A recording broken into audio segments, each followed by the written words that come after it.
watching Goal Line Extended presented by Lacrosse Flash.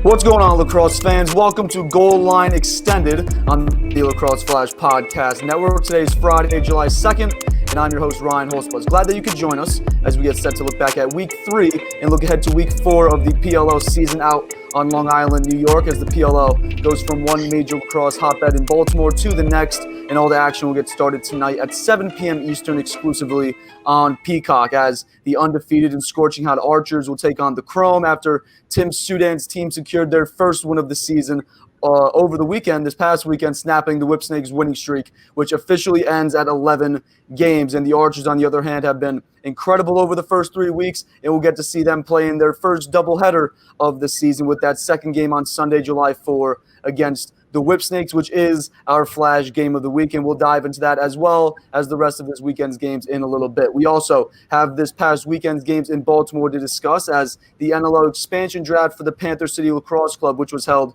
this past Tuesday, saw our new show, the NLL Flash, replace the PLL Flash this week. So we have all that to talk about today. We also have some other news in the world of lacrosse to discuss, as I alluded to there. But before we get into that, let me welcome in Lacrosse Flash Editor-in-Chief Austin Owens as we get set to dive into Tuesday night's expansion draft. Austin, welcome back to GLE. How are we feeling on this Friday afternoon, staring down 4th of July weekend, another full slate of pro lacrosse, and we're now on the tail end of that NLL expansion draft? Man, I am buzzing, Ryan. You know, lacrosse is back. I think we said it on the NLL Flash a couple days ago with Teddy and Pat. I almost said Fred. That would have been a fun one. Shout out to Fred. Freddie Jenner is who I'm talking about, Mackie's dad and Teddy's brother. So, you know, shout out to Fred. Shout out to Patty as well. He's pretty good at his job. It's good. Lacrosse is back. I'm buzzing. You know, got back on the floor with the Toronto Beaches who we're working with. So I'm excited. It's good to just be sort of involved in the sport again. It's good to see everyone getting back into full gear. Absolutely. Hey, lacrosse. We got PLL here, we got NLL expansion drafts, we got, as your sweatshirt, I don't know if everybody can see your sweatshirt, the JBLL, they just announced, or the OJLL, excuse me. You said the Beaches there, so they just changed their name, so it's a bit of a mix up. Absolutely, threw the Beaches at me there, so I got mixed up a little bit. All of this though, all getting started, and we're really, we got a really exciting weekend of lacrosse coming up, and now we have another one to look forward to out on Long Island, which begins tonight. But first, a big night for the Panther City Lacrosse Club this past Tuesday night, as they drafted their first 13 players and then made some trades, and they come out of the night with 16 players on the roster as they move around some entry draft picks and trade away 2 of their selections in this expansion draft to stockpile more talent and draft picks, and really overall building a nice core here ahead of this offseason free agency and the entry draft. In Austin, these trades are really interesting to look at, as the first 2 are with the Toronto Rock and the New York Riptide, as Panther City drafted transition man Scott Dominy from Toronto, which you correctly predicted in our Flash mock draft. And then they sent him to the New York Riptide for forward Dawson Theed, which makes Theed the second Riptide player to be added by Panther City after they drafted forward Connor Kelly. And then with the Rock, Panther City sends their second-round pick in next year's entry draft, the 2022 college entry draft, for defenseman Taylor Stewart, and the Rock's second-round selection in this year's entry draft ahead of this season. So those 2 trades right there, getting 2 players and an early draft pick in this year's draft, and then the 4th trade, we'll skip the 3rd one and come back to it because that one is really the interesting one here in my opinion. But Panther City, in a trade with the Georgia Swarm, send their first-round pick in the 2023 entry draft and a conditional 3rd-round pick in that draft for the 11th overall pick in this year's entry draft, as well as defenseman Connor Sellers, who is a former first-round pick, and Sellers becomes now the second Swarm player added to the Panther City roster, along with goalie Kevin Orleman. So we see Panther City here probably eyeing more than just one player from each of the 13 NLL unprotected rosters, as they had to pick just one player from each of those teams. But through these trades, adding multiple players from some of these teams and sending away future selections to get more picks in this year's entry draft. Not a bad strategy deployed here from this Panther City coaching and executive staff in building this forward franchise. Yeah, it's good. I really like the mix that Tracy Kelusky and his staff came up with, and Bob Hanley. What we talked about leading up to the draft was whether they would go with, a good mix of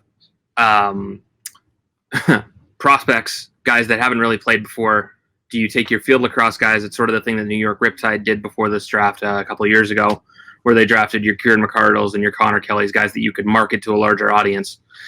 And then where does the veteran talent come in? There were a lot of guys that sort of had a contract status where they could franchise tag, they could do all these things, but we sort of, they could only take 13 guys. That's the gist of this whole thing. So you need a lot more than that to field a roster in the NLL, and they went out and accomplished, getting some of these guys that Scott Dominy, would have been really nice to see. I think he was one of the, a guy that could have really made an impact taking that next step this season, just from seeing him with the Rock.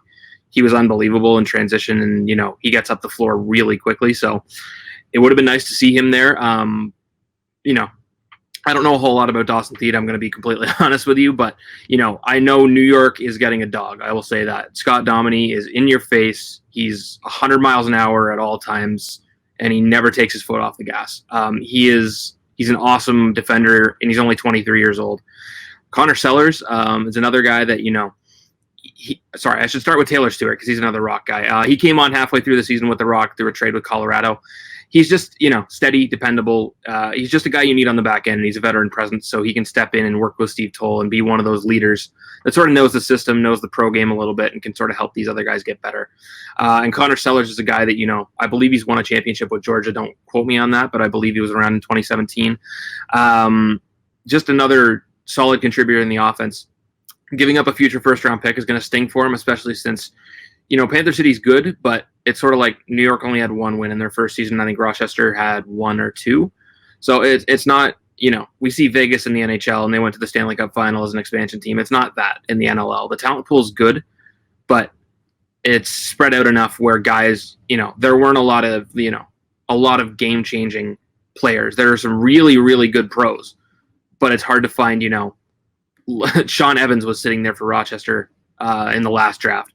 You didn't have any of that this year. You had Ryan Benesh, who was taken, and we can get to him in a little bit if you'd like. But there wasn't, a lot of guys available that you could really expect your team to contend right now. And I think that's why they went with the future strategy. So the trades helped. Going from 13 guys to 16 guys is certainly going to help. It's just sort of a matter of, how they come together and how Tracy Kelusky and Steve Toll, Dan Teat, Bob Hanley bring this whole group together.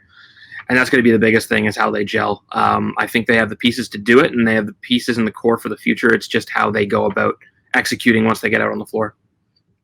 All about execution. All like when, you put together, great prospects, as we were saying. You have a few veterans, just the core to, to build around. That's really, what we're getting at. You're gathering some more pieces and picks to build around in the upcoming entry draft as well. And along with those three trades, and really the interesting one that I pointed out before, the trade with the Colorado Mammoth, as Panther City drafted veteran forward Chris Wardle, who's played in over 80 NLL games the past 5 seasons with Colorado after starting his career with Vancouver. But Panther City drafted him from the Mammoth and then sent him back in exchange for forward Will Malcolm, who was drafted in 2019 by the Mammoth, and defenseman Jordan Trottier, who is yet to suit up in an NLL game after being drafted by the Mammoth, 28th overall in last year's entry draft. But Panther City drafting a veteran in Chris Wardle, who was awarded the most inspirational player by the Mammoth last season, and then trading him back for 2 young and talented players that this Panther City coaching staff, led by head coach Tracy Kelusky, will be able to develop, in these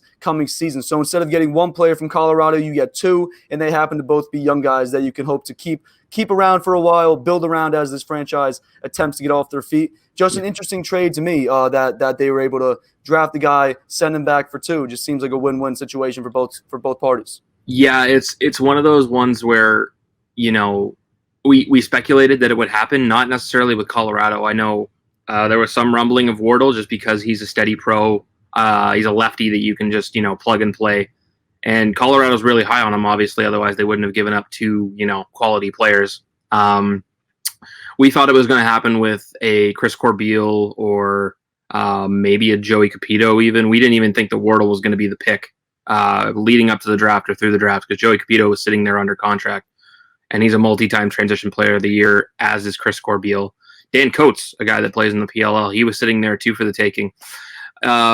We thought those could all be candidates of guys that could be picked up and traded back, because some of those teams are teams that tend to like to, trade picks. They like to accumulate picks. So trading a first-round pick to get, a Chris Corbeil or one of those guys back wouldn't exactly be a hit to them. Georgia and Saskatchewan seem to pick, they're championship contenders every year, and then they seem to pick in the top 5 every single year as well. Like Saskatchewan won the title in 2016 and then picked first overall that year.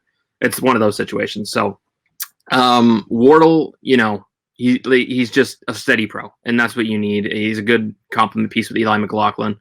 Ian Malcolm, or excuse me, not Ian Malcolm, Will Malcolm. I'm an idiot. That's Tony Malcolm. I'm thinking of his brother who plays for the Albany Firewolves. I'm getting all my relatives mixed up today, the Jenners and now the Malcolms. Will's one of the interesting guys because, for anybody that doesn't know, in the NLL, you can forego your NCAA eligibility in order to jump to the pros right away. It's what guys like your Latrell Harris is a big one. Before, so let's correct myself there. It's not just the college entry draft for all entering players, 18 being the youngest. No, that's all good. College draft's a good way to go about it. It's just there's a couple guys that sort of just decide that they're ready to go right out of the bat. Malcolm was a big one. He had a good summer a couple years ago. I don't know a whole lot about Trottier, but I looked up his thing before we started. He went to RIT, so he's going to be a hell of a player. That team is a pro lacrosse player factory, so I can only imagine. I think he's a West Coast boy as well, so it sort of works perfectly with what Colorado wanted to do, and I think he'll fit in pretty well with that group and prove himself this year. But Malcolm's a very interesting one to me because he didn't have a lot of time. Colorado's offense is very good, but if you want to keep a veteran around and Colorado's going for it now, then trading a future piece that was in and out of the lineup for a guy that can contribute, and you only had to give up a guy that was a second or third round pick, I believe, in Trottier. So it's a good deal for Colorado. It's just kind of it helps out Panther City because I'm sure they took Wardle knowing that they could get something back for him, and they got a good package back. It wasn't picks, but it was guys that are young that can step in right away. Well, that was my thought process right away. It was, hey, Panther City says, oh, we're going to take Wardle, but Colorado being in win now mode, it's like, oh, no, find that out. Hey, we will send you these two young guys for Wardle to come back. But it seems like a win-win, like I said. The Panther City Lacrosse Club making some moves here right after expansion. We saw a similar thing in the PLL too, as the Canyons made a trade for Paul Rabel ahead of the expansion draft. They traded away Brent Adams after the entry draft. So something that we probably didn't see coming. I know you guys said that you had somewhat of ideas, but this Panther City team has they now have their core ahead of the rest of this offseason. We will see how they fare through free agency and the entry draft now with those two additional picks, one of them in the first round and the other in the second round. And speaking of that core, a lot of these guys in this draft and guys that were acquired via trade, as we've been saying, they're young guys, a lot of them only in their first few years in the league. But then you also have your vets. You mentioned one of them before, a guy in Ryan Benesh. He's just one of 10 players to reach 1,000 career points in NLL history. But you look at a guy also like Patrick Dodds, who Liam on last week's show and Tenny Jenner in our Flash mock draft correctly predicted as a guy that should find his way to Fort Worth. Kevin Orleman has been sitting behind Mike Poulin in Georgia for the past 2 seasons, so he should, as you correctly predicted, get his chance to step into a starting role in the NLL. And then Nick Demude, who might have something to say about that last statement I just made. He's only 22 and looks like one of, if not the top young goalie prospects in the NLL right now. So building this thing around young talent, a couple veterans like Benesh to lead the way. If you're Panther City, you have to be happy with some of the talent that you were able to come out of this draft with. Yeah, I know. I'm going to go a little Stephen A. Smith here, and I'm going to be a little rambly with this bit, but Ryan Benesh, honestly, is one of my closest friends in the league, and I've known him since I started being a fan of box lacrosse. This is going to be the 9th team, I believe, he plays for in his career. Trailblazer. There was sort of a running joke going around. Ryan has a sleeve tattoo of all the logos of the teams he's played for. And I don't remember who said it. It might have been Paulie Dawson. Shout out to Back of the Bird Boys if it was. But somebody was saying that Benny's got to get an extra tattoo now. And he was saying, all right, let's do it. He's a hell of a player. He's one of the top scorers in NLL history. He's going to go down as one of the best. And he's a future Hall of Famer in my books. I believe he's 36. He's about to have a baby boy, which is good. Congratulations to he and his wife as well. I don't know how much longer he's going to do it, especially since he's got his job. He's now starting a family for himself. I was hoping to be able to see him with Halifax because I think Halifax is a legitimate contender this year. But you play this risk with leaving him exposed that a guy of his quality is going to go to another team. It sucks for them. They're going to lose a 1,000-point scorer, but I think it's tough because, like I said, I don't think they're going to contend right away. And I don't know how much time Benny's got left, and he doesn't have a title to his name yet. So that's kind of sad for me. But I talked to him. He's in high spirits. He's excited for the new opportunity. So I wish him nothing but the best. And I'm gonna run into him at some point this year. So we'll get to talking. Let's go on to the rest of the guys because I spent a lot of time on that. Patrick Dodds, I'll leave it to the leading source in Victoria, British Columbia knowledge, and that's Mr. Teddy Jenner. He loves the kid. He's young. He's one of those early entrants into the draft. He 4-1 his eligibility. 6'3". He's already got a pro frame. He's got great hands from what Teddy said. He's going to be a player, and I think he's somebody that Calgary is going to regret losing. They also lost Reese Dutch, so they're going to be a little short on that righty side. It's tough. The goalie situation. I mean, I'm happy we got the goalies right. That's the one thing that everybody was sort of up in the air about because it's kind of a crapshoot with goalies. Quite honestly, it's sort of like, is it this guy? Is it this guy? We sort of had 4 or 5 guys when we were doing our mock of like, this could be a guy. But when you look at Orleman, I think we talked about this on NLL Flashes. He's, like you said, he's sat behind Mike Poulin for such a long time. Mike Poulin's one of the best that the game's ever seen. That's valuable information, and he needs to be a starter because he's been a starter in the Canadian senior ranks in the summer with the Coburg Kodiaks, and he's proven that he can be that guy. So he's going to get a shot. Nick Damude also had a huge shot last year. He got a 4-game stretch with the San Diego Seals when Frank Scigliano went down. And 22 years old, he had a sub-10 goals against average, which is a big deal in the NLL. And yes, it's 4 games, but what I said on when we did our mock draft was, 1 game's a bit of a flash in the pan. Like, okay, this guy did something. 4 games isn't a joke. Like, it's not is a pretty decent thing to work with. Sample size. You don't look into a sub-10 ERA in 10 or sub-10 ERA. Jesus Christ, sub-10 goals against in 4 games, and it's not a joke. You don't luck your way into that. So he's very interesting, and at his age, I think he's going to learn from Orleman, who's going to pass along what Poulin said, and that's your duo of the future. The issue that I will say lastly is there's another expansion draft coming next year. Yep. And that's where you run into some problems where whoever the backup goalie is this year, you're probably going to end up keeping him unprotected. You're probably going to lose him. Yeah.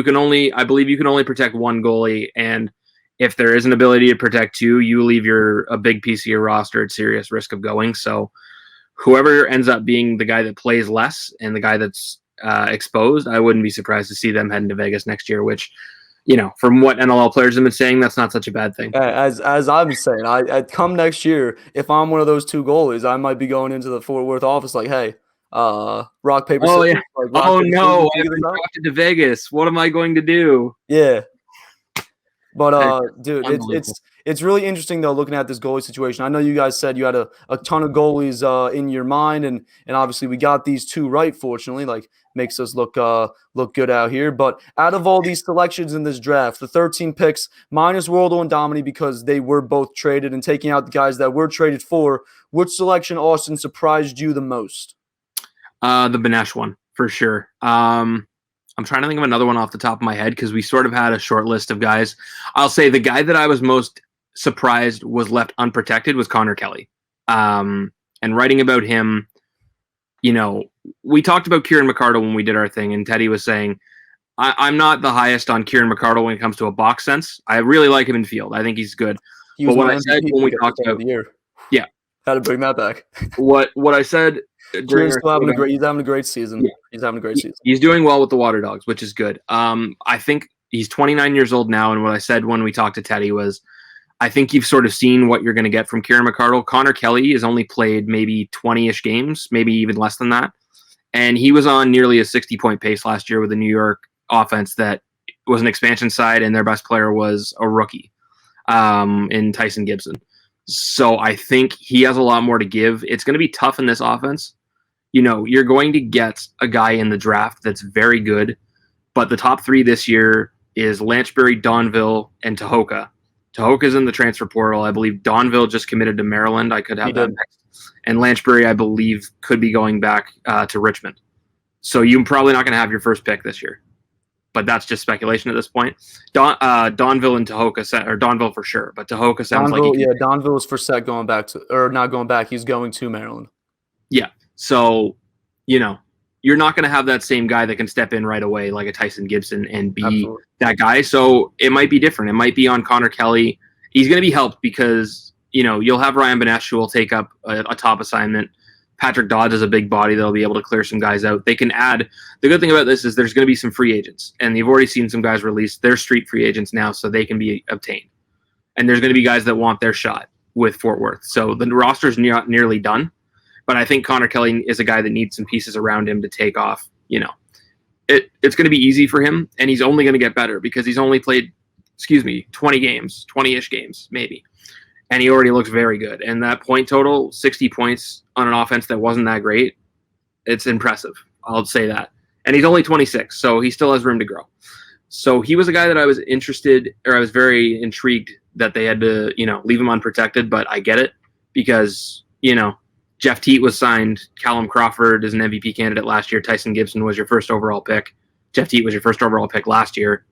So there were guys that they needed to protect over him, but that's a hard one for New York. But Benesh was definitely the one that shocked me the most. I was actually sort of not quite jaw dropped on the floor, but certainly wide eyes when I saw Benny get taken because I wasn't expecting it.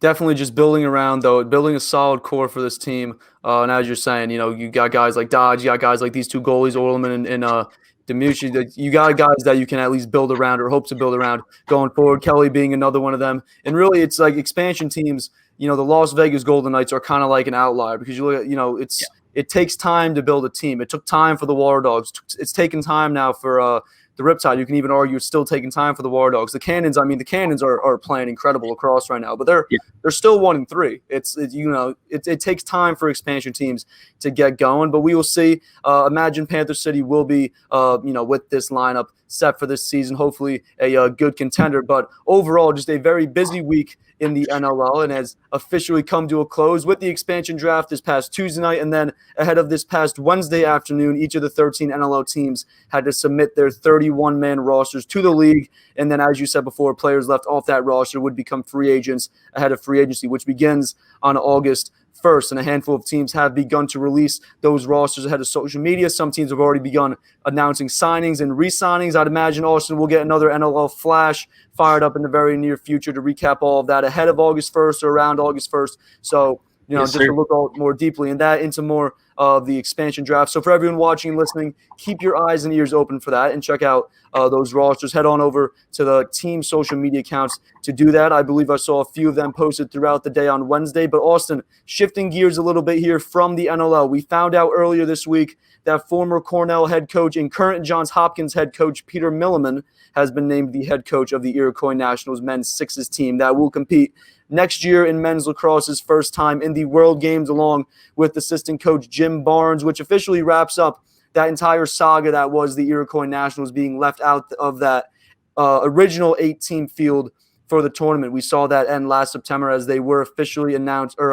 officially invited, I should say, to compete. And now they have their head coach in Peter Milliman, with the first tryout being held during the PLL's bye weekend up in the Syracuse area. But Milliman, an experienced college coach, will now get the chance to coach on the world stage, coaching a brand new discipline of lacrosse in lacrosse sixes.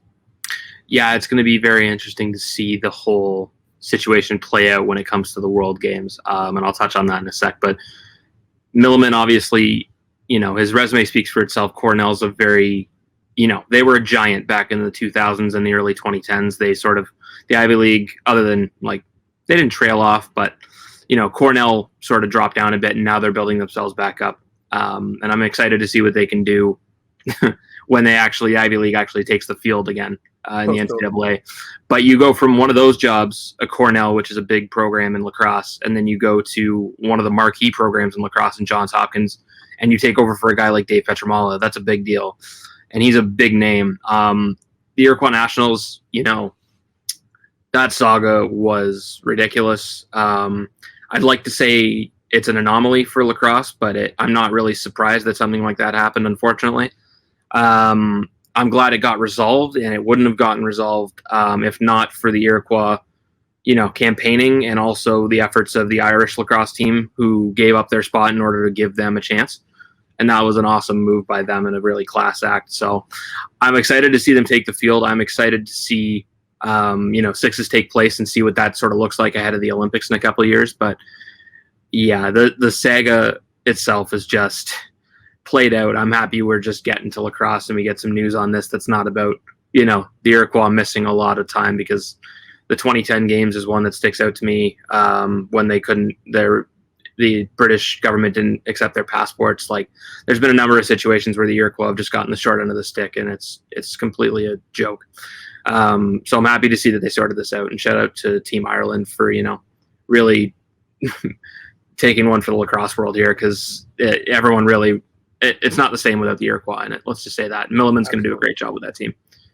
We're all very excited to see the Iroquois Nationals being included in next year's World Games, especially after finishing 2018, that World Lacrosse Championship in third place. So excited that they are in the tournament. Glad that they are in, because they are made up of some of the best players in the game, and obviously the creators of our game. So we look forward to seeing them next year on the world stage. And Austin, before I let you go and welcome in Jordan Johnson to talk some PLL ahead of tonight and the weekend, as we had a big day yesterday on Thursday for college athletes, as the NCAA has officially waived all prohibitions that had previously prevented college athletes from profiting on their name, image, and likeness, otherwise known simply as NIL. And for the first time, all NCAA athletes will have the opportunity to profit off their NIL, which is awesome for the athletes. We're already hearing from a ton of current players that are signing sponsorship deals. Ex-college players are applauding and encouraging it, and we should hopefully see Reggie Bush get that Heisman Trophy back. But Austin, this is huge news for all college athletes, and we should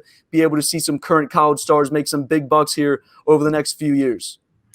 Yeah, it's crazy that it's taken this long in the NCAA. I mean, we talk about jokes, not having players being able to profit off their name, image, and likeness is a joke. And it's been a joke for a long time, just them not being able to make any money, and, receiving repercussions for trying to make money is embarrassing, quite honestly. And the NCAA gets around it with their own reasoning. So that's a story for a different day. But when I first saw it, I mean, I'm looking at football, and it's, your Tim Tebow's, your Trevor Lawrence's, your Johnny Manziel's, guys like that. That's the name that comes to mind for me, that it's just Johnny Manziel. Johnny Manziel, Johnny Manziel had 2 more years left of eligibility. Yep. He went as a redshirt sophomore to the draft. He would have stayed probably those 2 more years, and I think Johnny Manziel would then be still in the NFL. Yep, guys Julio Jones, Saquon Barkley, guys that were Reggie Bush when he was coming out of USC. Those big names, it's just like those guys would have done so well, and it just would have changed really just, I guess, really how them as college athletes were maybe able to afford it, or just go about their – I mean, obviously, they were getting help from other, from the school. Obviously, schools do provide a ton to these athletes, but it just would have been great for the athletes to be able to profit off, just themselves, frankly. Yeah. It's a bigger thing, honestly, and somebody brought it up, and I can't remember who it is, so apologies there, but it's a big deal for guys that aren't those marquee stars that would have gotten your Nike endorsements or something like that, or your Gatorades, or Trevor Lawrence. I mean, he would have had at least a Head and Shoulders sponsorship coming out of school. Not even that. I'm just even thinking just guys that, like, let's say just an LSU athlete at Louisiana State University, athlete for a smaller even sport. You can even look at like a swimming or a diving or something like that. I think that there is like a swimmer at LSU like has like the most followers on Instagram or something. It's like that guy. Yeah, it's like maybe he's not a nationwide, even just like a small, like any athlete, any football player can, like, some kids look up to that football player. You advertise like a local product that's profiting off yourself just as a I should say, like a celebrity pretty much. Yeah, it's. I'll get to lacrosse in a second. We're taking sort of the scenic route to get there, but absolutely, even athletes that are like, like your offensive linemen or your kickers or something like that. Your kids that aren't even on scholarship for programs that are walk-ons have a chance to make some money instead of having to live off a stipend that they get from month to month, and I think that's really important. But when it comes to lacrosse, like, just imagine like Paul Rabel, Rob Pennell, Kyle Harrison, Miles Jones, like the stars of the PLL right now. And I'm missing a whole lot of names because there's a whole lot of guys that would have profited off everything. But just imagine how much bigger they would be coming out. Trevor Baptiste is another one that was huge coming out of Denver. T.D. Earlin this year. T.D. Earlin, I think T.D. Earlin would have killed. Unbelievable. It's nice to see that the next generation. I know it sort of sucks for this generation to sort of be like, well, shit. Why didn't we get that chance? Yeah, it no matter when it happened, unless it happened when the NCAA first was formed, somebody was going to get left out of it and upset. So it's fantastic for the athletes. I'm really happy to see it, and hopefully some lacrosse players can benefit from it. Oh, yeah. Lacrosse obviously isn't really a big money sport at the moment. It's getting bigger with the PLL and everything like that, but I'm excited to see sort of what the future is and what brand deals these guys come up with, because there's definitely some guys that are coming up in that next wave that could really profit off of, what a big name they are and how good they are at the sport.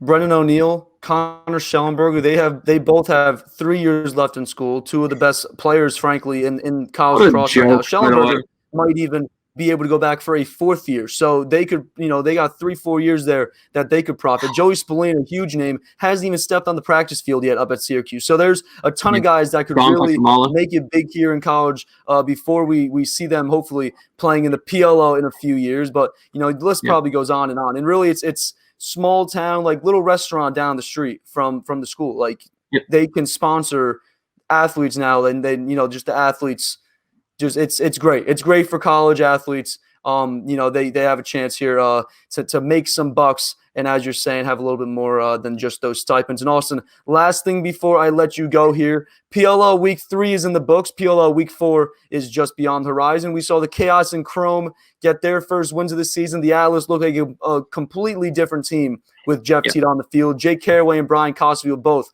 are stepping up in huge ways that I don't think we all expected coming into the season. And then the Archers, like I said before, they're red hot, and they have a banged-up Whipsnakes team on Sunday. What are your biggest takeaways from this past weekend? And then just to follow up on that, what are you looking forward to this weekend as for a second straight week? We'll see a few more Canadians activated and set to play off that unavailable to travel list.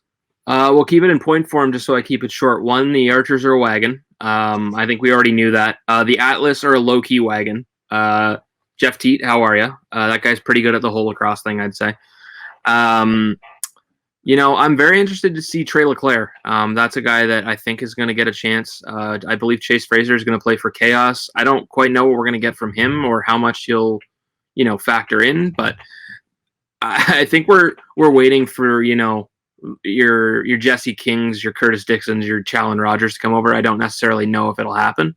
Brian Cole's another one that we're waiting on for the Whips. And other teams better pray that he has to do work commitments and can't make it over, because the last thing the Whips need is another weapon. Same thing with the Archers. They don't need Trey Leclerc, but they're going to get him. And they're going to get Trey Leclerc. Going to probably use him this week. The Whips Archers matchup, I think, is going to be hurt a little bit by Rambo and Zeddy and Connor Kirst being out. But we're still going to get a hell of a game. I think it's just not going to quite be as crazy as we think. But the good thing for everybody is they do play at the end of the season as well, before the playoffs start. So we'll get another chance to see, hopefully, with all the rosters intact. Trey Leclerc and Tanner Cook, both rookies. They're the two guys that I'm really excited to see this week. Trey Leclerc with the Archers, as you mentioned there. Tanner Cook with the Chaos. We're not 100% sure at the time of recording this if he's in the Chaos roster this weekend, but hopefully by the time me and Jordan finish up our show today, we will know if Tanner Cook's playing this weekend for the Chaos. But a lot of action set to come at us this 4th of July weekend, and we'll be talking about it all in a few moments, as I just mentioned, after I welcome in Jordan Johnson to the show. But Austin, I appreciate you for joining me as always. I learn something new about the NLL every time we talk about it. I appreciate that as well. And for everyone watching and or listening, don't go anywhere, as Jordan Johnson will be joining us next.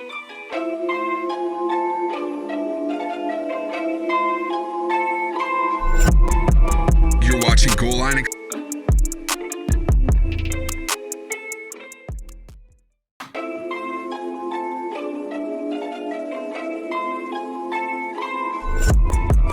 You're watching Goal Line Extended, presented by Lacrosse Flash.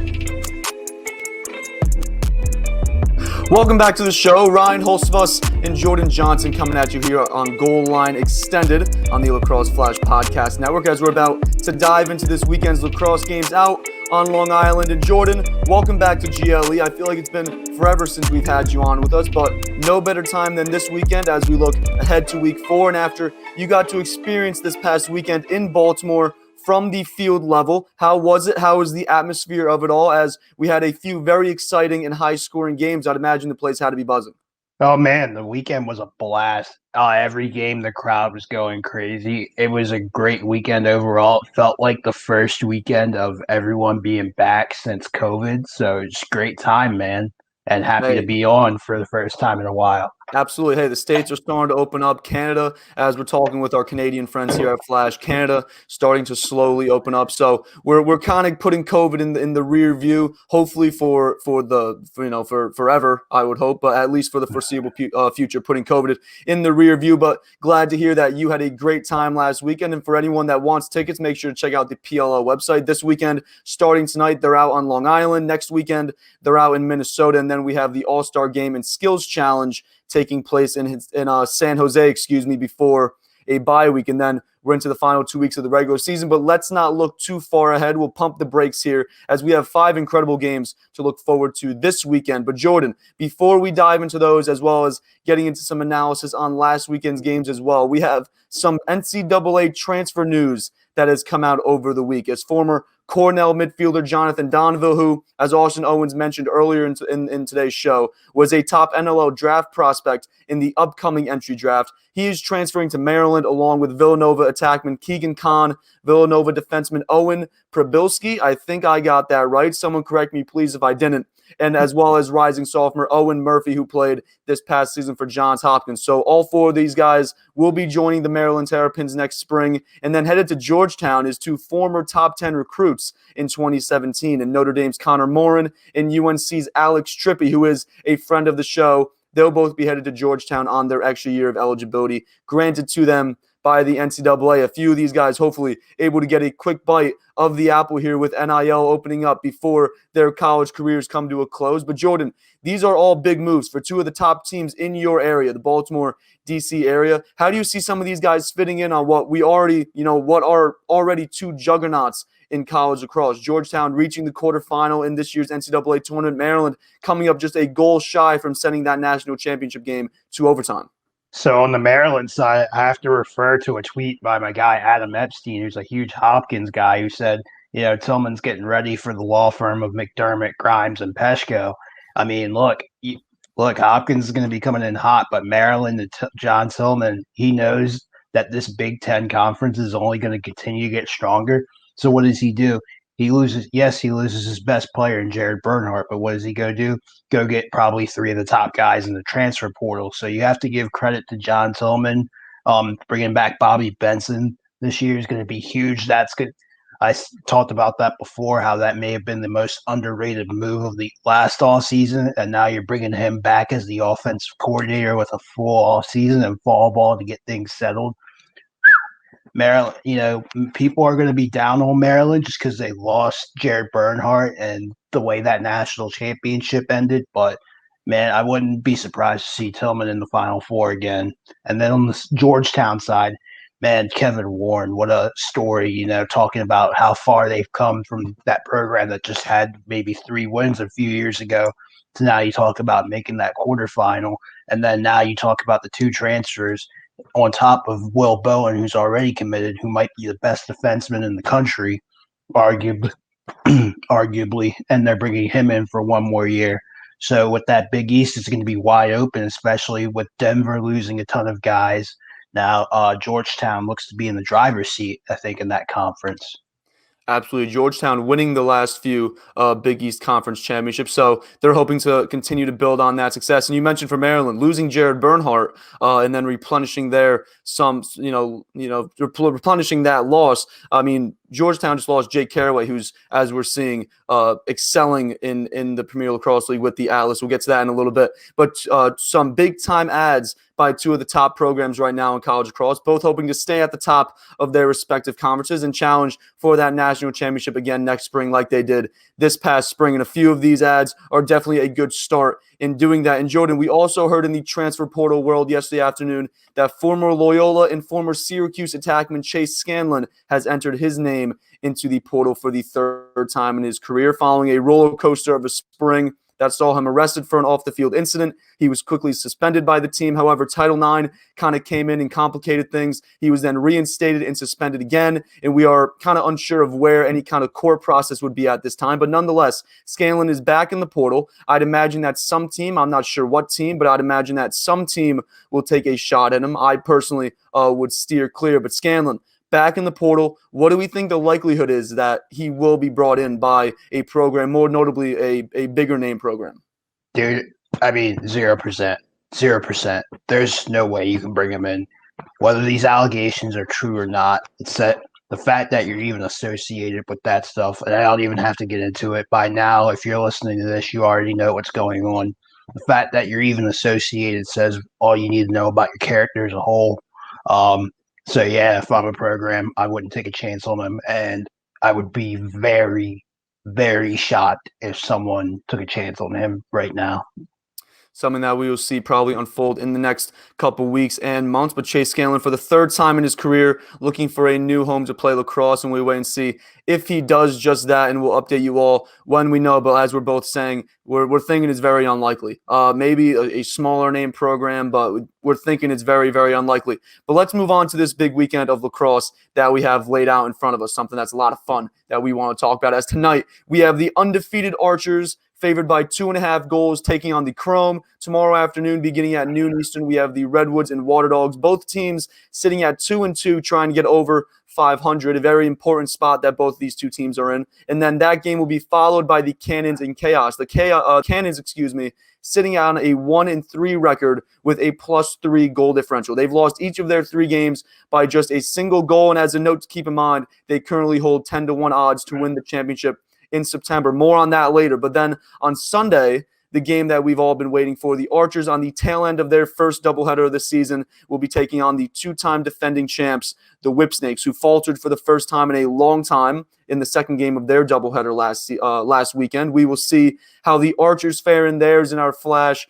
game of the week, and then the Chrome and Atlas will follow that one. The Atlas coming in off their best win in possibly all of the 3 seasons of the Premier Lacrosse League for them. They lost last Friday night in an overtime heartbreaker against the Whipsnakes, but then, my God, what a game on Sunday against the Cannons. They come away with a huge win, and all of a sudden, the Atlas look like one of the top teams in the league, and we'll have to wait and see if they can keep it rolling this weekend. But a lot to speculate on. More on the Atlas in a little bit. But Jordan, I want to start with tomorrow's games, as in our first one set to begin at noon, airing on both NBC and Peacock.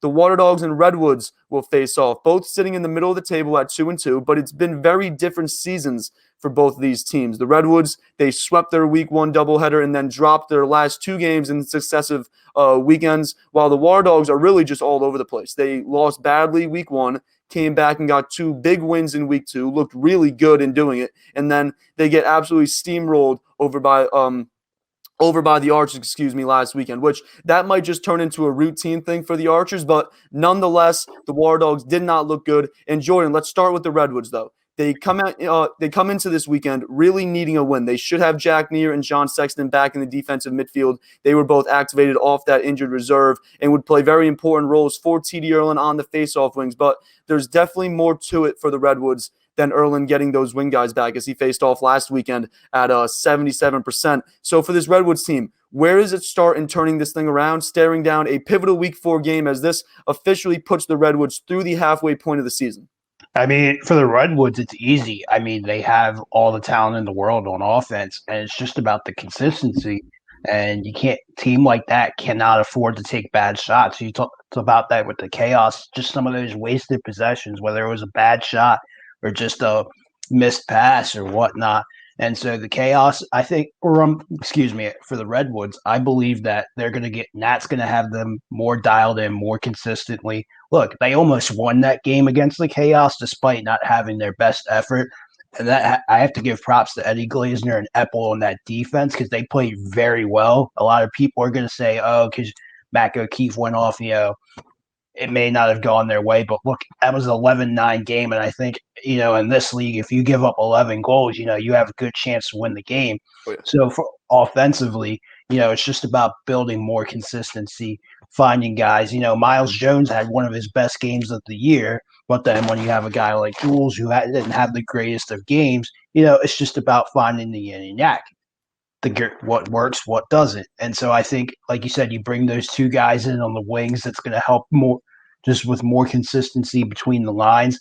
And look, TD Erlin's going to get you all the possessions in the world. Can you just capitalize off of them?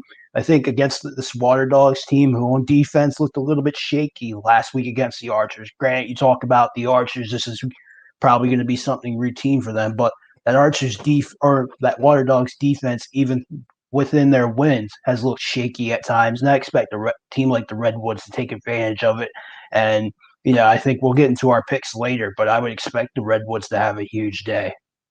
Absolutely. And then even just to think about with TD Erlin, I mean, he did face off at 77% without those two guys on the wings and Jack Neer and John Sexton. Obviously, he has, a handful of other guys, Harbison, IDA guys that can step in there. Garrett Epple can step in there on the wings and pick, as a pull. But we'll see TD Erlin against Jake Withers this weekend, which is a very different style that I don't think TD Erlin has seen yet in the Premier Lacrosse League, possibly yet in his college career. So we'll see how he fares there. But the Redwoods hoping to turn things around this weekend against the Water Dogs, who they're coming off their 2-week skid. And then on the other hand, the Water Dogs, they can't seem to get into a rhythm. They looked bad in week 1 against the Cannons. They turned it around and looked really good in Atlanta in week 2. And then a lot of the same in week 3 that we saw in week 1. The Water Dogs getting absolutely waxed by the Archers, 18-7. They dropped like 3 or 4 spots on our Flash power rankings. And for another week, they'll be without second overall pick Michael Sowers, who's been listed on the injured reserve for what we can infer is the concussion protocol. So the Water Dogs, without one of their top pieces offensively, how do they turn this around in what is a very winnable game here, in my opinion, against the Redwoods? Look, you got to find an identity on offense. We're in this point of the season where, what you should be knowing what you are offensively, defensively, and at the face-off X. And for the Water Dogs, I can't really seem to put a pulse on what kind of team they are. You talked about the week 1 struggles, and then we come back and you seeing guys like Mikey Slosher and Ryan Brown playing up to their capabilities in week 2. And then in week 3, it's just inconsistent, man. And, I can't figure out if they want Brown to be the guy or if a guy like Mikey should be the guy, or do they even have the guy on offense yet? That's not a disrespect to any of the guys that they do have, but do they have a true number 1 guy? In my opinion, like Connor Kelly, who played great as well in week 2. Exactly. In my opinion, if I were Andy Copeland, Brown would be the guy that's getting the most shots. But as you saw last week, they didn't feed Brown as much as I think they should have. But when you have a shooter like that, I think you let him shoot. But granted, with Mike, I would make the same argument for Mikey Schlosser, but it's just about finding that consistency. You look at a team like the Archers, they know that Tom Schreiber is the guy, but yet they make it work with Will Manny, with Holman, with Ament. They get the ball around, they feed it, everybody eats in the sense. But deep down when you need to go win a game, the guy that you want taking the shot is Tom Schreiber, right? Oh, yeah. So you just need to find that identity on offense, and I think that's going to be the key for them being one of those lower teams, or they're going to be in the upper echelon, because they certainly have the talent on paper, but it's just been hard to put a pulse on it, man. Now, as you put it there, I mean, the Water Dogs and the Redwoods, they're both trying to position themselves towards the top of the table this weekend, as I kind of alluded to before, but ahead of a very important week 5 for both of these teams. The Redwoods will play the Whipsnakes next weekend. The Water Dogs will have another doubleheader, their second of the season. They'll play the Cannons and Chrome, and then we got a pretty long break as we have the All-Star game the following week and then a week off before week 7 in Colorado, and then the regular season is just a week away from being over, and panic time then starts to kick in. So a very important game for both of these teams. They're both only a game or half a game now out of last place, even though they're also a game or half a game out of first place, or I should probably say 2 games out of first place, with the Archers still being undefeated. But the Cannons and Chaos are both sitting at the bottom of the table with 1 win, and they each play each other this weekend. So someone will remain with 1 win and at the bottom of the standings heading into week 5, but still a very important game for both the Redwoods and the Water Dogs. Obviously, you want to win every game, but in terms of positioning yourselves towards the top of the standings, this is a very important game, and we'll see which team is more prepared for the stage come tomorrow night. But that leads us nicely into the second game of the afternoon, and I mentioned it there before, as the Cannons and Chaos will meet at 3 Eastern. Both teams sitting at the bottom of the table at 1-3, but having very different seasons up to this point. The Chaos were slow out of the gate, dropping their first 3 games before getting a big win last weekend over the Redwoods, as you mentioned before, while the Cannons have been everything that we did not expect out of an expansion team. They have the 1 win over the Water Dogs, but their 3 losses to the Redwoods, the Whipsnakes, and the Atlas, all by a single goal, and they took the Whipsnakes, the defending champions, or the 2-time defending champions, I should say, into overtime. So the Cannons putting together great performances, but coming up just short. They come into this weekend making a few changes on the roster, as we'll see Payne Smith back in the PLL after he didn't make it out of training camp with the Redwoods. Midfielder Tim Edwards was also signed during the week, and then Lyle Thompson's Georgia Swarm teammate Shane Jackson has been activated off the unavailable to travel list. So the hope there is that we'll see that pair out there together at some point or another. But let's start with the Cannons. Really the only bad thing that we can say is that besides the face-off struggles that they've had, they've been unable to finish these games. How do they do that this weekend against the Chaos? Yeah, a lot of coaches say ground balls win games, and that is a very true statement. And that also refers to the play in between the lines. And frankly, their D middies have been getting toasted this year. Maybe this is the week you activate Hogan because, the one thing I can say about Chris Hogan is that nobody really beat him too bad compared to how else their short stick D middies have been necessarily getting beat right off the bat on the dodge. Their defense, guys like Brody and Jack Keelty on the back end have been doing their job. They can only do so much, but those D middies up front have to do their job. And frankly, they haven't been at the topper echelon of the league. And so I think Sean Quirk is still trying to figure that out. That's why bringing in a guy like Tim Edwards, for example, he's just trying to find that right combo at that midi spot, bringing in Hogan for a game. Had Sam Dugan in week 1, but then I think he's in the pool now. But, just finding that right combo inside on the wings and whatnot, I think that's going to be the key to helping them. You talk about bringing in Peyton Smith. I think he can be a great kind of number 2 to Drew Semino that we had hoped Tommy Kelly was going to be. But, Tommy Kelly has fastest hands in the league, still will do. But, his numbers over the last couple of years, they just haven't been consistent. And it sucks for a guy like that because you know what he can be at his best. But, this is a numbers league. You got to produce. This is a what have you done for me lately type of game. And, the Cans last week, despite having Lyle be scoreless, still were able to put up 17 goals. So that says a lot about their offense with guys like Rafus, Drenner, and Rabel and whatnot. So I'm not worried about them on offense. I'm really not even too worried about them on defense. Look, you saw what Jeff Teat was able to do. That's part of the reason why you give up 18 goals. I mean, and then you just talk about the Atlas being that type of team, sometimes you're just going to have those weeks. But I think their defense with guys like Brody and Keelty, I'm not worried about them as much, but I'm really interested to see what they do inside lines. Like I said, with that midfield combo, when a guy like Rabel gets trapped on defense, who do they slide, who helps him, whatnot. That's some of those little things that separates the good teams from the great teams. And I think the Cannons are right there. They're a good team. And I've said it before, they're a good team and they have the ability to be one of the great teams in this league. So it's just about the little things for them. Absolutely. Look, just thinking back there on the injured list that we got from the league, Tyson Bell, I believe, is questionable, so we might not see him suit up. I know he was beat a handful of times against the Atlas last weekend. So like you're saying, we might see Chris Hogan, we might see Sam Duggan. I believe he still is on their active 25-man roster, so we might see one of those two guys, or possibly a Tim Edwards, who I believe had played for Sean Quirk with the Boston Cannons. So something to keep in mind there as we look, or as we're still awaiting those rosters for this weekend, and then obviously as we go throughout the weekend, something that we will wait and see how the Cannons plan on matching up here against this Chaos team, who on the other hand haven't been playing complete lacrosse. However, the help is still on the way, as we saw Chase Fraser and rookie Tanner Cook, activated off the unavailable to travel list this week. We're still awaiting Challen Rogers and Curtis Dixon, but Jordan, the real issue that we can point out, besides the fact that Blaze Reardon sees upwards of like 40 shots a game and is forced to make around 20 or so saves a game, even for them to have a chance to win, is that through the first 3 weeks of the season, the face-off stats are not what we expected after Andy Towers kind of hit the reset button. Tommy Kelly, who we talked about before, struggled mightily last season in the bubble. He was picked up by the Cannons in expansion and then, ironically, released ahead of this weekend, as we just talked about. But Towers brings in Max Adler over the offseason, hoping that he'll provide the answer, but he has not been able to do that. And we've seen rookie Kyle Gallagher start the last 2 games, and for obvious reasons, one of them being that he had TD Erlin last weekend. He struggled as both guys are facing off around 30%, unable to get into a groove at the face-off stripe is the Chaos. But Jordan, how did the Chaos fix this and hopefully win some more draws with this weekend hopefully being a good start against the Cannons team that also has had their own issues facing off?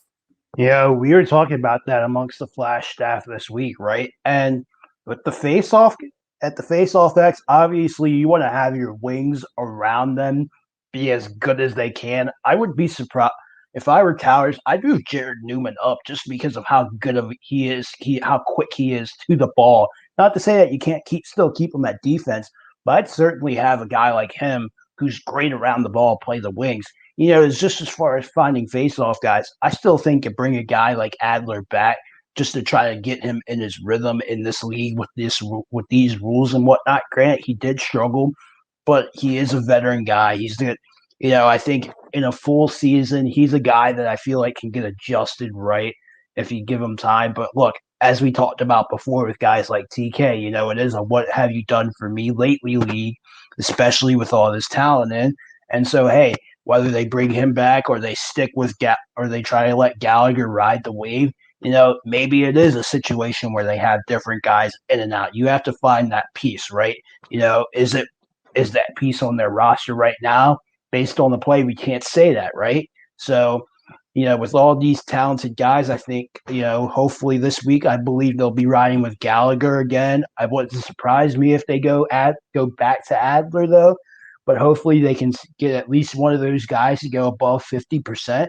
So that way they can get some consistency there. And hey, maybe they do have to go like other teams and go to a two-guy system, compared to 2019 where a lot of teams were going with two guys. Most teams this year are trying to find one guy, but hey, maybe it might be in a team like the Chaos best interest if they do go with two guys just so that they can have one hopefully with the chance that one guy can go above 50% and give that offense, which we know has potential to get more possessions and whatnot. And then that also helps on the defensive side so that Blaze isn't seeing so many shots as you mentioned. We'll see if Towers and these face-off guys can figure it out this weekend. But like I said, the Cans have also had their own struggles winning possessions at the face-off X. Granted, they've had to handle Trevor Baptiste and Joe Nardella in successive weeks. So likewise for the Cans, a chance for Drew Simino and now Payne Smith to possibly get into a groove. But Jordan, we talked about it before. Really the only thing that you can talk bad about on this Cannons team is that they've been unable to come out on top in these tight contests, these one-goal margins. Granted, as we said before, Lyle Thompson was held without a goal for the first time since like 2016. I can't imagine that happens many more times. But how did the Cannons, who are right in the middle of all these games, in my opinion, have to pull away towards the end and try to put some distance between them and the opponent? How did the Cannons do that? Man, I mean, look, on that last possession they against the Atlas, they had it spot on. You want the ball in Lyle's stick, right? I'm a firm believer, having seen having one of the best views that was a flag and that should have been called. But hey, things happen. That's the way it goes. And in this league, sometimes you get a little bit unlucky. But I do think going down the stretch, Lyle's one of those guys you want to have the ball in his stick more often than not. It's weird that Lyle's up there in turnovers, but that's just more to his style of play. And so I think, the more you let Lyle be Lyle, the chances are he's going to have those great games. You talked about that was the first game that he didn't have a goal since 2016. And that's just a credit to the Atlas, too. A credit to Michael Rexroad, credit to Ken Clausen on defense for just being able to shut a guy like him down. You have to give them all the credit in the world. But I wouldn't expect Lyle to have too many bad games here. I think that's just going to be consistency. Can you get Lyle, Rabel, Drenner? Can you get them all sort of at their best on the same day? You had games like this week or like last week with Drenner and Rabel having great games. You had games in like week one where like a guy like Lyle was hitting, but a guy like Drenner was sort of phased out. Right, Connor Busick coming in, having his contributions. You had a guy like Deemer Class in Atlanta. So you just need all of those guys to simply be playing at their best at the same time just to get that consistency. And so hopefully on the back end, Morocco is not seeing so many shots and whatnot. So that way you're not giving up 18 goals. Absolutely. And then with this game against the Chaos, a team that has struggled, we could see the Cannons put some distance between themselves and the Chaos, something that we will watch for this weekend. Let's shift over there to Sunday as we have two great games as well. Let's start with the Chrome and Atlas, as Chrome is coming off their first win of the season, a huge win against the Whip Snakes in blowout fashion, handed the Whip Snakes their first loss in like 670-something days. They're going to be without Jesse Bernhardt, though, and JT Gallows-Harris on the defensive end. So how does Chrome handle what was really a good Atlas team in week 3, coming off what should probably be their toughest game of the season tonight against the Archers? So you talk about it starts defensively with John Galloway. Look, the way they played the Whip Snake, played incredible. Galloway played out of his mind, and I think it's something that gets lost is just how great of a communicator Galloway is. You know, it's, no matter who they really have on defense, Galloway is the guy that gets that he's that linebacker. He gets everybody lined up. He knows where guys are supposed to be. He's one of the best communicators in this league, right? So you saw against the Whip Snakes, really, their polls, a guy like Greg Well, excuse me if I pronounced that wrong, had probably one of his best games of the year, shutting down a guy in Jay Carlson when the Whips didn't have Rambo and Zeddy. But I think the Chrome defensively is probably their weak. I wouldn't even say their weakest link, but that's probably something that they're going to be honing in on. On offense, they're going to be fine, man. The way they played with Heacock and Tommy Palasek, and then Gutty's going to do his thing. Even if they don't get Jordan Wolf back this week, I expect them to be fine. So I think their game against the Atlas here is going to be one of those shootout games. I know our friends at another podcast have talked about that Sunday game. Teams always lose that Sunday game coming off the Friday night game. But I think I have the Chrome in the upset this week. And I don't even know if that's should be fully an upset. Because I look at a team like the Chrome, man, and Connor Farrell, the way he played Joe Nardella last week, he's going to get them a lot of possessions against Baptiste. Just the way he's played Baptiste overall throughout his career. He's put up some of his best numbers against a guy like Baptiste, right? So they're going to probably win the possession battle. And then you look at a guy like Colin Heacock, whether they have him up at the midfield or down at attack, they'll be fine with him. And then you got guy who I haven't even mentioned, Jackson Morrill, had his best game of the year as a rookie, right? And so if you get him hot, he's one of those guys, as we saw in Denver, where he can just put it together, and at Denver and at Yale, where if he puts together a solid string of games, he's one of those guys, he's a run guy, right? So, you get him, you get the ball in his stick, it's going to put up few goals quickly. And so I would expect to see more of that performance last week that the Chrome had against the Whips versus the Chrome that we saw in week 1 and week 2. Hopefully, as well, we see in this Atlas game. I mean, we're going to get to the Archers Chrome game in a little bit, which is scheduled for tonight. But I mean, the Archers they've been red hot. So we'll see if the Chrome are the first team to have an answer. Let's move on to just talking about the Atlas real quick. They're coming off, as I mentioned before, a great weekend, possibly their best weekend in the 3 years in the PLL, as I mentioned before. Teat went off in his debut, as well as not really in his debut, but in the second game of that debut. Caraway and Costabile have been playing huge roles and stepping up big. So how does this Atlas team build on the success that they had last weekend? So on defense, with no disrespect to Tucker Durkin, but Rexroad is the number one guy now. Rexroad should be getting the number one matchup. And that's a great problem to have, because if you're talking about Rexroad getting your number one guy and Tucker Durkin getting your number 2, and then you have that being a consistency, and a guy like Jake Richard who's very underrated, and then you're going to bring in Brett Adams or Costabile, guys who can play both ways. We talked about it before. The Atlas love guys that can play both ways. If the Atlas get hot on defense, man, watch out. They are a scary team, man. And then you talk about what they have on offense with Costabile, with Caraway, with Pete, with a lot of these teams on offense, they're fine. But it's like I said, this league is about winning inside the lines, right? So I think the Atlas, probably compared to a lot of the other teams, are probably best suited to win the game in between the lines just because of the type of guys that they brought in with Adams. We haven't even talked about a guy like Dox Aiken, who really hasn't even hit his peak level of play yet as a pro so far. And so you get a guy like him rolling, even if he's just out there bodying guys on defense, man.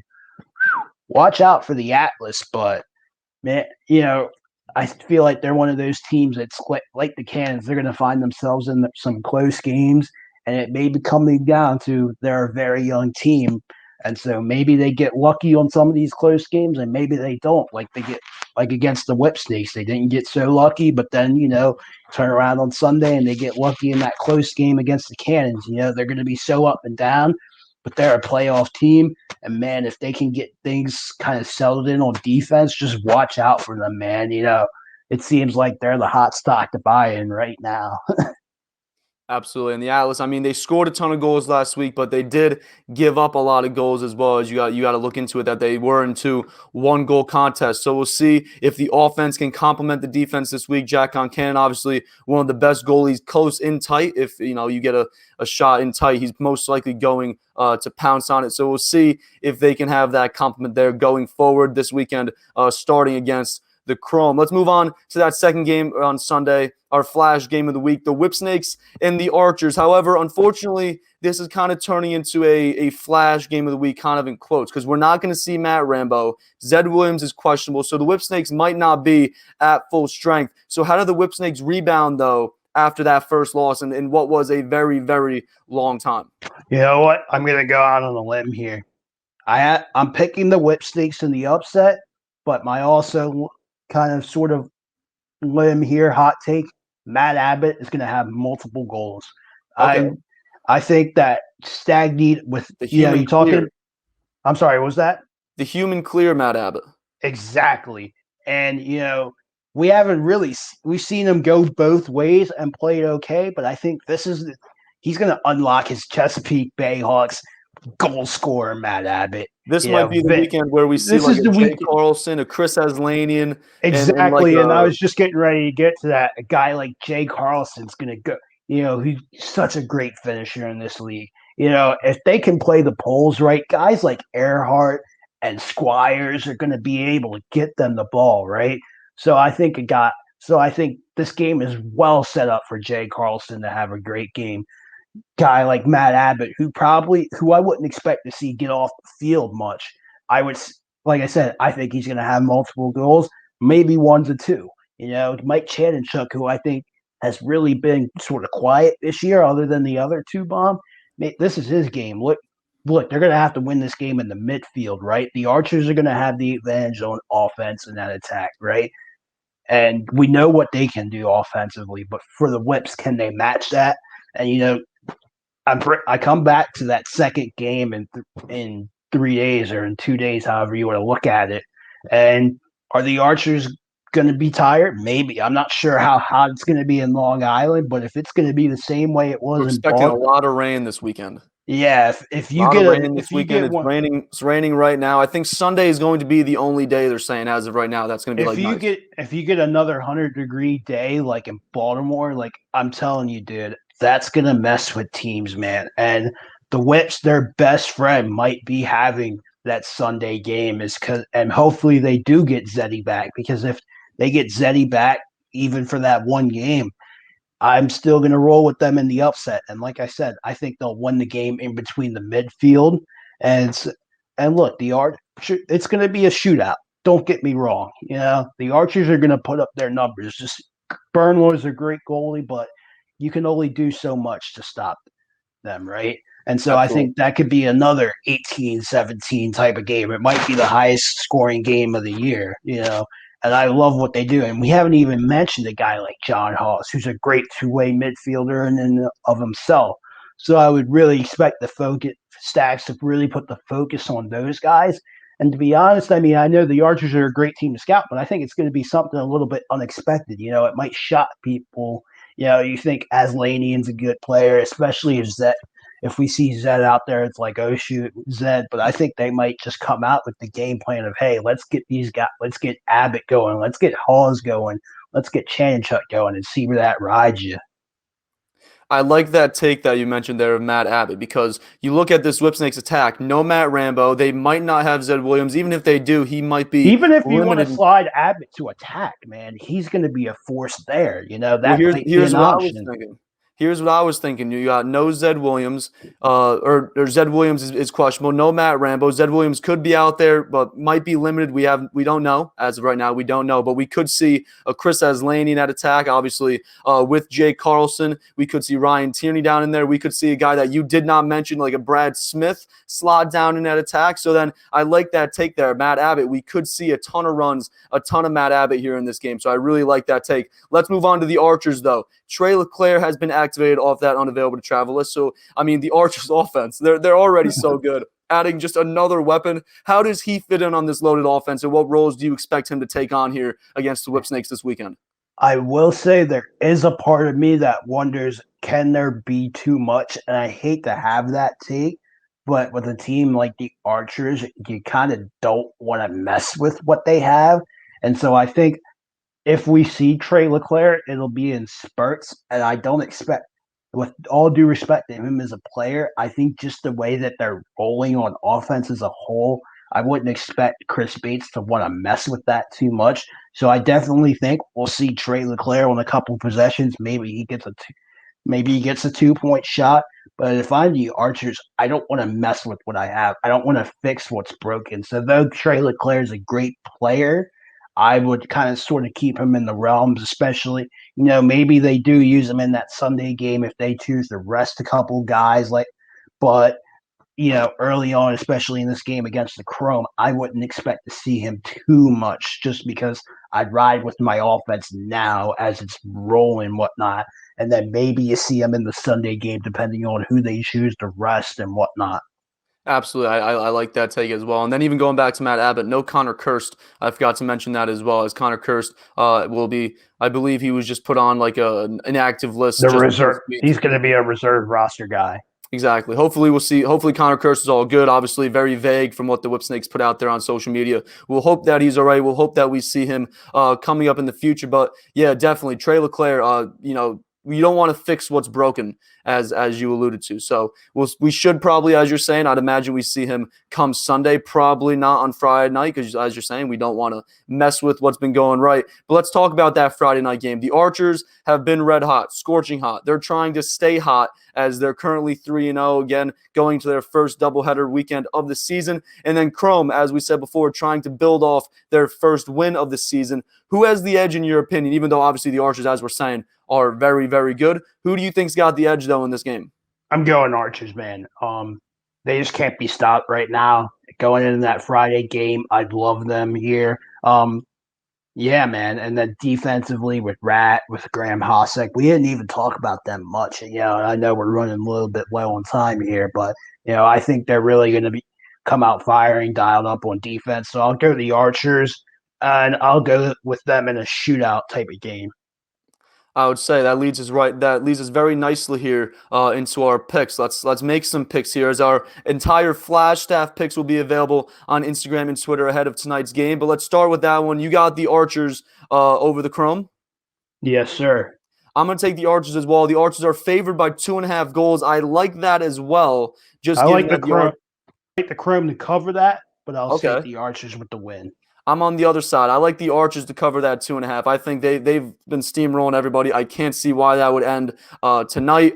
Over-under set at 25.5. My under 25.5 just philosophy, I guess you could call it, is still alive for the most part. There's been games go over that 26 goal mark, but the over-unders have been set low. If the over-under set at 25.5, I'm taking the under in those situations, or obviously 25.5 or under or higher, I should say. There are a few of those that we will get to, but I got the Archers with the points under 25.5. Let's move over to Sunday on NBC and Peacock at noon Eastern. We got the Redwoods and the Water Dogs. The Redwoods favored by 1.5 goals, and that over-under set at 22.5. What do you got in that game?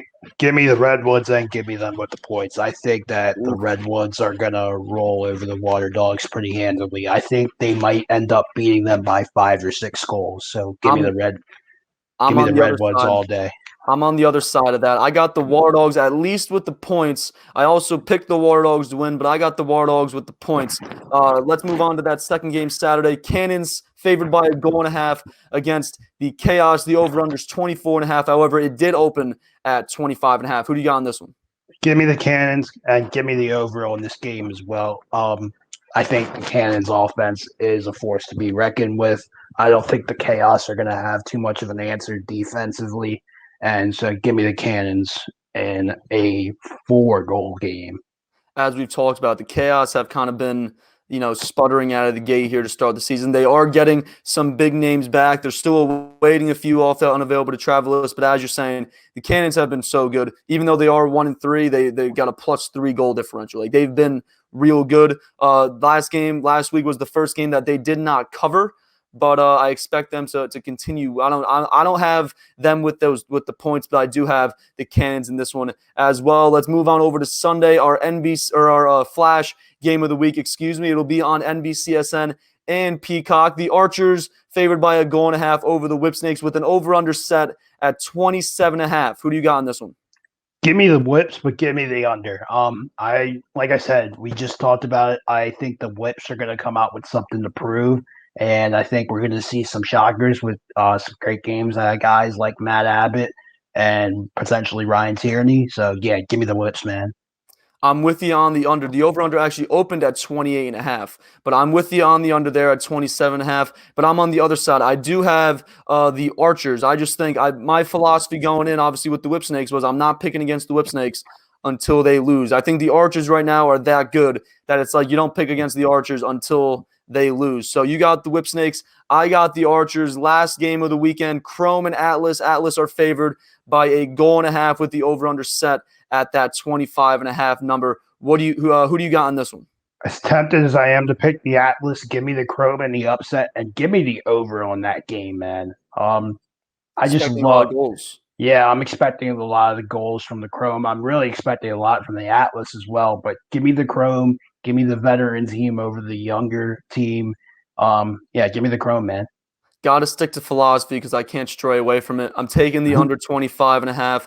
I also have the Atlas, though, in this game. I just think Jack Concannon I think he'll be the answer in this game. I think Jack Concannon will step up big. I think John Galloway, as we were talking about before, continues to play really well. But I have the Atlas in this one. And before we wrap this thing up, just an update here on the PLL futures with the Whipsnakes taking their first loss in what was a very, very long time. The Archers are now the favorites to win the PLL Championship at +190. The Whipsnakes, though, right there at +200. Some other notable ones, the Atlas are +900. The Cannons and Chrome at +1,000 with the Chaos and War Dogs at the bottom at +1,500. I guess I mentioned them all there. The Redwoods are there in the middle at +600. I mentioned them all. I might as well say them all. The Atlas, I like the Atlas at +900. I like the Cannons at +1,000.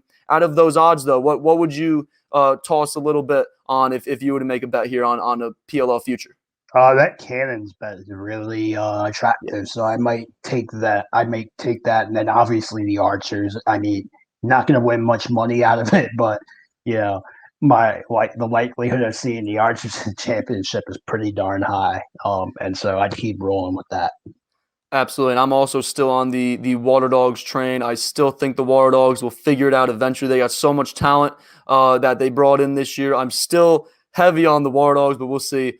This weekend will definitely be a good measuring stick, as well as next weekend when they have that doubleheader. But Jordan, I want to thank you so much for joining me today as we look ahead to week 3 of the PLL season. But that is going to do it for today's show. I want to thank you all for watching and or listening. If you are not already, make sure to subscribe to Goal Line Extended on YouTube and hit that notification bell so that you get notified of future shows. You can also follow along on Instagram and Twitter at GL Extended. We've been posting a ton of clips from the show, so make sure to check that out. All of the links that you will need will be in the description of the video or podcast that you are watching or listening to right now. And make sure to head on over to lacrosseflash.com. You can check out all of our content recapping last weekend and previewing this weekend in Long Island, which will include our weekly power rankings with the Archers as the top, or at the top, I should say, as the new number 1. Dan Arestia's takeaways and Jordan's stars of the week. You can check that all out at lacrosseflash.com. And then on Instagram and Twitter at Lacrosse Flash, you can find Pat Gregoire's Lax Locks ahead of this weekend's games. I'll also be sending out my picks this weekend on Twitter at Ryan Hulsebos _. So make sure to check those out before submitting your wagers ahead of the weekend. And then next week, we'll be back with the PLL Flash, and next Friday with Goal Line Extended to look ahead to week 5 in Minnesota. So make sure to like, follow, and subscribe so that you don't miss any of it. I hope you all have a great weekend. Go enjoy this weekend's games, and we'll talk to you next time. Cheers. Follow the show on Twitter and Instagram at GL Extended, and subscribe to the show on any of your favorite podcast outlets. You can find Lacrosse Flash on Twitter, Instagram, and Facebook, and online at lacrosseflash.com.